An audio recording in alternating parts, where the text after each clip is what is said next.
Hello students, today we are going to start chapter 13 surface area and volume exercise 13.2. Student previous video में हम इसी chapter की exercise 13.1 discuss कर चुके थे।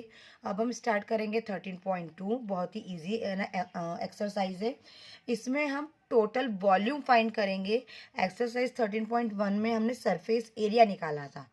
ठीक है, 13.1 और 13.2 दोनों ही सेम है, पैटर्न सेम है। बस यहाँ पे 13.2 में हम वॉल्यूम फाइंड करेंगे, टोटल वॉल्यूम।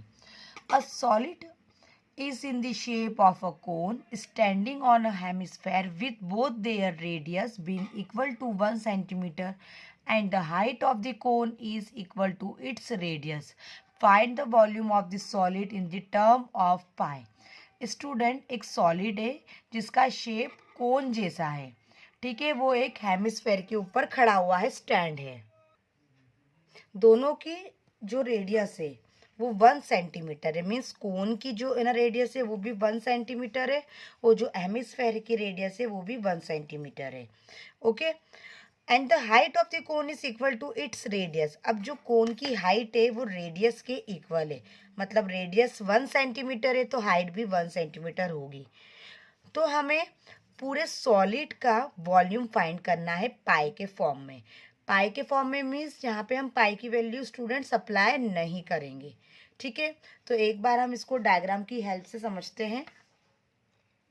सो स्टूडेंट्स, मैंने अकॉर्डिंग टू क्वेश्चन डायग्राम बना लिया है कि एक सॉलिड है जिसमें एक शेप है कोन जो हेमिस्फेयर के ऊपर स्टैंड है। तो दो शेप है, कोन और हेमिस्फेयर। तो जैसा कि क्वेश्चन में हमसे बोला गया था कि रेडियस 1 सेंटीमीटर है कोन की और हाइट भी 1 सेंटीमीटर है, और हेमिस्फेयर की जो है ना रेडियस है वो 1 सेंटीमीटर है। अब हेमिस्फेयर की कोई हाइट तो होती नहीं है, ठीक है, तो हमने सिर्फ है ना रेडियस लिखी है।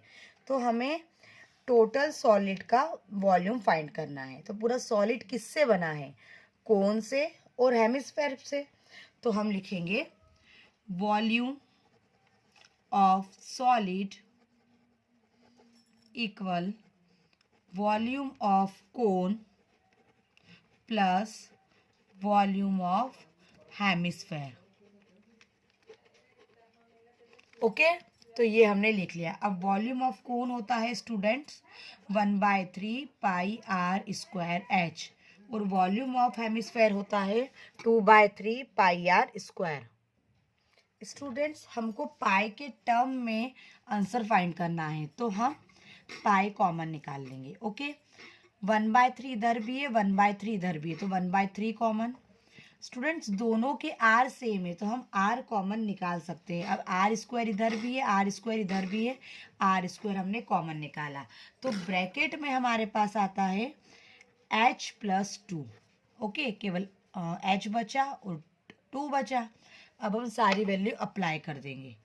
1/3 पाई आर की प्लेस पे हम रखेंगे 1 का स्क्वायर, एच की प्लेस पे रखेंगे 1 क्योंकि हाइट 1 है, और 2 एज इट इज। 2 + 1 हो जाएगा स्टूडेंट्स 3। 1 का स्क्वायर 1 ही होता है, 3 से 3 कैंसल, तो रिमेनिंग पार्ट हमारे पास आया पाई। ठीक है, तो हमारा फाइनल आंसर है पाई। वॉल्यूम निकाल रहे हैं इसलिए हम लिखेंगे सेंटीमीटर क्यूब। तो वॉल्यूम ऑफ सॉलिड आ गया हमारे पास पाई सेंटीमीटर क्यूब। तो यहाँ पे हमारा क्वेश्चन नंबर फर्स्ट फिनिश होता है। Now question number 2।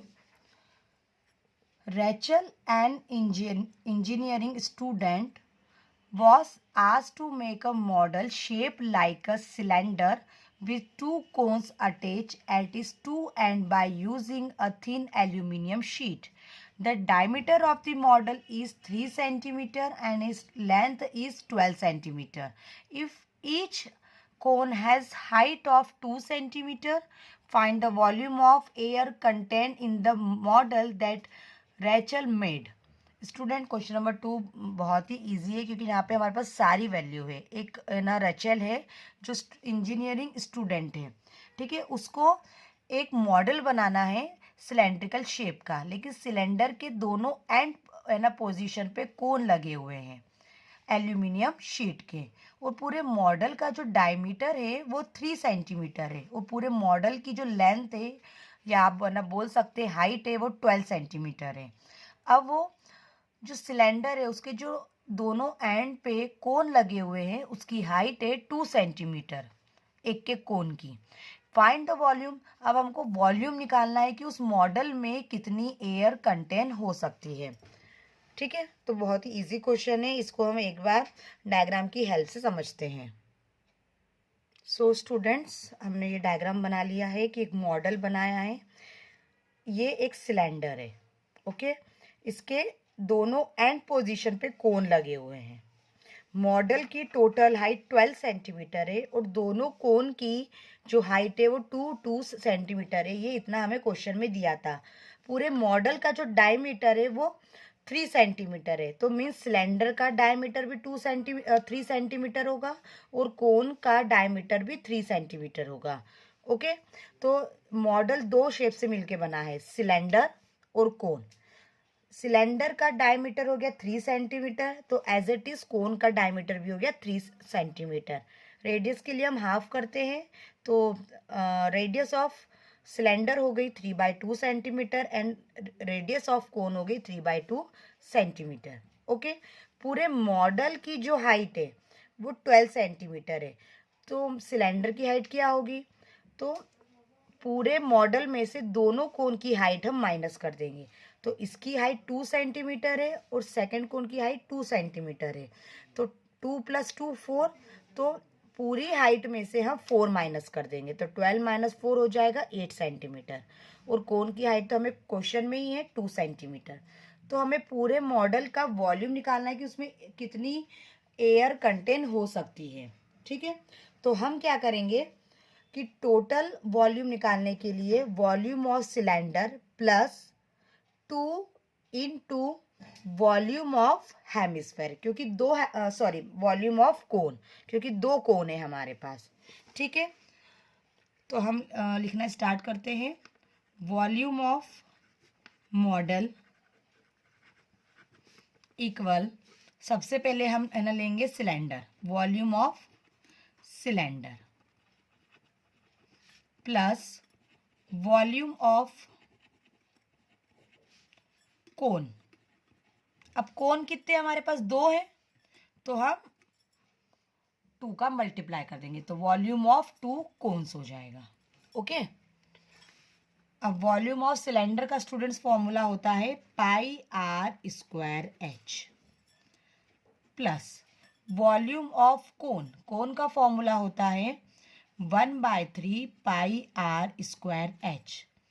अब कोन कितने हैं? 2 है, तो हम 2 का मल्टीप्लाई कर देंगे। ओके, अब हम यहाँ पे है ना देखते हैं कि पाई इधर भी है, पाई इधर भी है, पाई कॉमन आ गया। सिलेंडर और कोन दोनों की जो रेडियस है वो सेम है, तो हम कॉमन निकाल सकते हैं। तो r² इधर भी है, r² इधर भी है, तो हम r² कॉमन निकाल देंगे। ओके, तो यहाँ पे बचा h, यहाँ पे बचा 2/3। ओके, और यहाँ पे h आ जाएगा। ठीक है, दोनों के h डिफरेंट है, इसलिए हमने h कॉमन नहीं निकाला। ओके, अब पाई की वैल्यू हम यहाँ पे रखेंगे 22/7, r की वैल्यू है हमारे 3/2, तो स्क्वायर इसलिए 3/2 इंटू 3/2। ओके, h, ये जो h था हाइट ऑफ द सिलेंडर था, तो यहाँ पे हमने रखा 8 प्लस 2/3। ये जो h था हाइट ऑफ द कोन था, तो हम यहाँ रखेंगे 2। ओके, अब 2 × 1 = 2, 2 × 1 = 2, 11 इंटू 3 इंटू 3, 7 इंटू 2। मैं कैलकुलेट इसलिए नहीं कर रही हूँ कि हो सकता है कि आगे जाके कुछ कैंसिलेशन हो, इसलिए 8, 2 × 2 = 4, 4/3, 11 इंटू 3 इंटू 3, 7 इंटू 2। यहाँ हम एलसीएम लेंगे, बाय में 3 आ जाएगा, 3 × 8 = 24 प्लस 4 एज इट इज। ठीक है, क्रॉस मल्टीप्लिकेशन करके हमने एलसीएम लिया है। Okay, 11 into 3 into 3, 7 into 2, 24 plus 4 हो जाएगा स्टूडेंट्स 28 बाय 3, 3 से 3 कैंसल, ठीक है। 7 1 जा 7, 7 4 जा 28, 2 1 जा 2, 2 2 जा 4. Remaining part we can write 11 into 3 into 2, 3 into 2 6, 6 into 11 66. तो 66 सेंटीमीटर क्यूब पूरे मॉडल का वॉल्यूम आ गया, मीन्स 66 सेंटीमीटर क्यूब एयर उस मॉडल में कंटेन हो सकती है। तो यहाँ पे हमारा क्वेश्चन नंबर 2 फिनिश होता है। Now question number 3, a gulab jamun contains sugar syrup up to about 30% of its volume. Find approximately how much syrup would be found in 45 gulab jamuns, each shaped like a cylinder with 2 hemispherical ends with length 5 cm and diameter 2.8 cm. Student question number 3 में हमें ना बोला गया है कि एक गुलाब जामुन में 30% sugar का वॉल्यूम कंटेन होता है, ठीक है। अब वो पूछ रहे हैं कि कितना लगभग 45 गुलाब जामुन में शुगर का सिरप कंटेन होगा, मीन्स कितना शुगर का वॉल्यूम कंटेन होगा अगर 45 गुलाब जामुन है तो। अब गुलाब जामुन का शेप कैसा है, सिलेंड्रिकल है, जिसके दोनों एंड पे 2 हेमिस्फेयर है ना लगे हुए हैं। और टोटल गुलाब जामुन की जो लेंथ है वो 5 सेंटीमीटर है और डायमीटर है 2.8 सेंटीमीटर, ठीक है। तो according to boards exam CBSE and है ना अदर बोर्ड एग्जाम, ये क्वेश्चन नंबर 3 बहुत इम्पॉर्टेंट है। सो स्टूडेंट्स, हम इस क्वेश्चन को डायग्राम की हेल्प से समझते हैं, ठीक है। तो इस क्वेश्चन को कैसे सॉल्व करना है हम इसको स्टेप बाय स्टेप समझेंगे। सो स्टूडेंट्स, मैंने डायग्राम बना लिया है एक गुलाब जामुन का, जिसमें पूरे गुलाब जामुन की जो लेंथ है या हम हाइट भी बोल सकते हैं वो 5 सेंटीमीटर है, ठीक है। डायमीटर है 2.8, तो रेडियस हो जाएगी 1.4। अब आप देखिए ये पूरे गुलाब जामुन का शेप है, इसके दोनों एंड पोजीशन पे हेमिस्फेयर लगे हैं, तो पूरे गुलाब जामुन का डायमीटर 2.8 है, तो रेडियस हो जाएगी 1.4। तो मीन्स अगर मैं इसको 2 हेमिस्फेयर से बांट देती हूँ तो सिलेंडर का डायमीटर भी 2.8 हो जाएगा और हेमिस्फेयर, दोनों हेमिस्फेयर का डायमीटर भी 2.8 हो जाएगा, ठीक है। अब सबसे पहले हमारा ये जो गुलाब जामुन है ये 2 चीज़ों से मैंने मिलके बना है, सिलेंडर और हेमिस्फेयर। तो हमने यहाँ पे लिख लिया सिलेंडर एंड हेमिस्फेयर। डायमीटर है 2.8, हाफ करेंगे तो रेडियस आ जाएगी 1.4 सेंटीमीटर। सिमिलरली जो डायमीटर और है ना रेडियस सिलेंडर पोर्शन का है वही हेमिस्फेयर का भी होगा, ठीक है। अब हमें टोटल हाइट दी है 5 सेंटीमीटर, लेकिन हमें सिलेंडर वाले पोर्शन की हाइट चाहिए, ठीक है। तो ये 1.4 है ना रेडियस, और ये 1.4 है रेडियस। तो 1.4 और 1.4 टोटल में से हट जाएंगे तो हमारे पास हाइट ऑफ द सिलेंडर आ जाएगा। तो 1.4 प्लस 1.4 2.8, तो 5 सेंटीमीटर्स में से अगर 2.8 माइनस होता है तो हमारे पास आता है 2.2 सेंटीमीटर, मीन्स सिलेंड्रिकल पोर्शन की हाइट हो गई 2.2 सेंटीमीटर, ठीक है। तो अब हम एक गुलाब जामुन का वॉल्यूम फाइंड करेंगे। तो एक गुलाब जामुन का वॉल्यूम निकालने के लिए हमने लिखा volume of cylinder plus volume of 2 hemisphere. 2 क्यों लिखा, क्योंकि पूरा एक गुलाब जामुन एक सिलेंडर और 2 हेमिस्फेयर से मिलके बन रहा है, ठीक है। तो वॉल्यूम ऑफ सिलेंडर स्टूडेंट्स होता है पाई r square h। Volume of hemisphere होता है 2/3 पाई r क्यूब, लेकिन 2 हेमिस्फेयर है इसलिए हम 2 का मल्टीप्लाई कर देंगे। अच्छा, अब पाई इधर भी है, पाई इधर भी, हम पाई कॉमन निकाल देंगे। सिलेंडर और हेमिस्फेयर के दोनों r की वैल्यू सेम है तो हम r भी कॉमन निकाल सकते हैं, तो हमने r स्क्वायर कॉमन निकाल लिया। रिमेनिंग पोर्शन हमने लिख दिया h प्लस 2 × 2 4/3 और यहाँ पे एक आर बचा क्योंकि हमने आर स्क्वायर बाहर निकाला है। ओके, अब सारी वैल्यू हम पुटअप करते हैं। पाई की प्लेस पे रखेंगे 22/7, आर की प्लेस पे रखेंगे 1.4, स्क्वायर मीन्स 1.4 इंटू 1.4, एच की प्लेस पे रखेंगे हम 2.2 प्लस 4/3, आर की प्लेस पे रखेंगे 1.4। ओके, सारी वैल्यू हमने पुटअप कर दी। अब हम नॉर्मल सा मैथमेटिकल कैलकुलेशन करेंगे। पॉइंट हमने ना रिमूव किया, नीचे 10 आया, पॉइंट हमने रिमूव किया, नीचे 10 आया। ओके, अब यहाँ से भी हमने पॉइंट ना रिमूव किया, नीचे 10 आया, पॉइंट रिमूव किया, नीचे 10 आया। ठीक है, अब 7 1 ज़ा 7, 7 2 ज़ा 14। ठीक है, तो remaining part 22 into 2 into 14 by 10 into 10। अभी मैं कुछ कैलकुलेशन नहीं कर रही हूँ क्योंकि आगे जाके और चीज़ें कैंसिल होगी। ठीक है, अब यहाँ से हमने 22/10 प्लस ये हो जाएगा 4 इंटू 14 56, 3 इंटू 10 30। ठीक है, अब सारे पॉइंट्स रिमूव हो गए तो हमारे लिए कैलकुलेशन इजी हो गया। ओके, अब 22 इंटू 2 इंटू 14, एलसीएम आ जाएगा 30। ओके, 22 एज इट इज, 10 के टेबल में 30 आता है 3 टाइम्स, प्लस 56, 30 की ना टेबल में 30 आता है 1 टाइम। तो इस प्रकार से हमने नेक्स्ट स्टेप कर दी।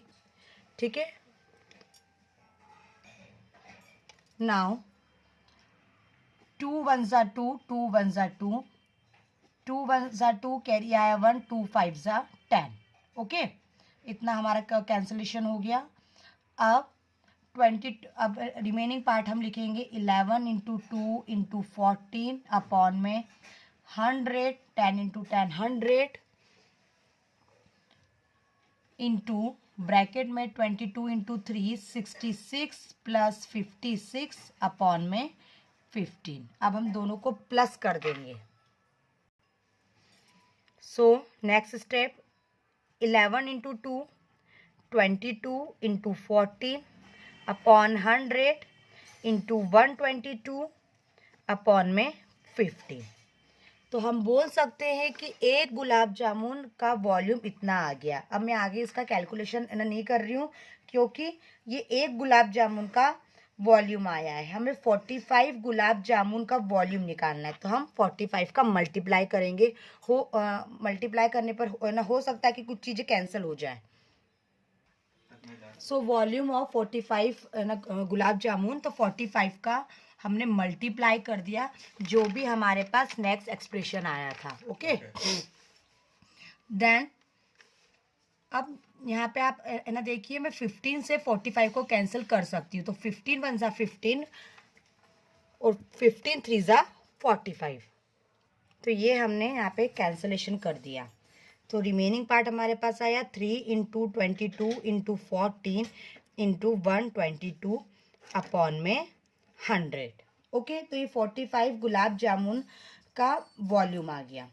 अब हमें ये पूछा गया है कि 45 गुलाब जामुन में 30% शुगर अगर होता है तो कितना वॉल्यूम होगा। ठीक है, तो हम अप्लाई करेंगे, लिखेंगे वॉल्यूम ऑफ शुगर सिरप। एक गुलाब जामुन में कितना ना शुगर का सिरप था, 30%। तो 45 गुलाब जामुन में कितना होगा, तो हम 30% में 45 गुलाब जामुन का वॉल्यूम मल्टीप्लाई कर देंगे। ओके, अपॉन में 100, परसेंट को हटा के हमेशा अपॉन में 100 लगता है। तो 30 अपॉन में 100, 3 इंटू 22 इंटू 14 इंटू 122 अपॉन में 100। ओके, सो स्टूडेंट्स, यहाँ पे हमने 0 से 0 कैंसिल ना किया है और फिर रिमेनिंग पार्ट हमने लिख दिया है। सारी क्वांटिटी को मल्टीप्लाई करना बहुत इजी है। ठीक है, तो सभी को मल्टीप्लाई करने पर आता है 338184 अपॉन में 1000, 10 इंटू 100 1000। ठीक है, अब नीचे कितने जीरो हैं? 3 है, तो हम बैक साइड से 3 पोजीशन काउंट करके पॉइंट लगा देंगे 1 2 3। ठीक है, तो पॉइंट हमारे पास यहाँ पे आ गया 8 के बाद 3 पोजीशन पे। तो फाइनल आंसर हो गया 338.18 सेंटीमीटर क्यूब। तो ये हमारे क्वेश्चन नंबर 3 का फाइनल आंसर है। आई होप सो आपको ये समझ में आया होगा। नेक्स्ट वीडियो में हम आगे के क्वेश्चन कंटिन्यू करेंगे। Thank you.